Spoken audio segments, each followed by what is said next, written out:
Kaixo egunon, gaur gure erredakziora azken orduko albiste bat iritsi zaigu. Leioako kampusean eskale bat aurkitu dutela jakinarazi digute eta informazio hau sakontzeko bertaratzea erabaki dugu. Ikusten duzuenez, gaurko egunean ez da betiko giroa atzematen Leioako kampusean. Izan ere, egunero bezala, goizeko 9:00 hasi dituzte eskolak bertako ikasleek, baina gertakizun ezohiko batekin egin dute topo. Gaur goizean, lehen esan bezalaxe, eskale bat aurkitu dute fakultatean.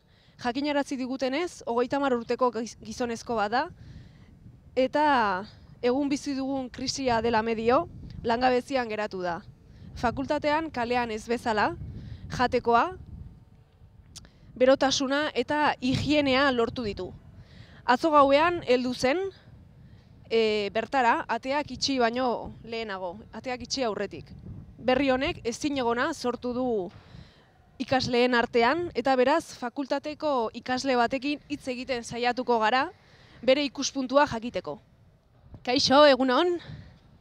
Galderatxo bat, ohartuko zinen eskale batek gaua pasa duela gaur fakultatean?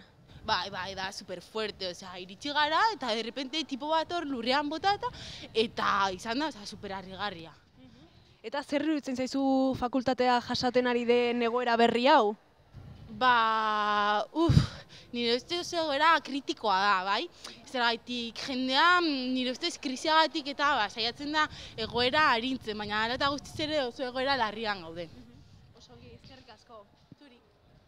Beno hauek dira fakultate honetako ikasle baten hitzak, eta hau izan da guztia, informazio gehiago edukiz gero, berehala jakinaraziko dizuegu. Eskerrik asko guztiagatik eta bihar arte.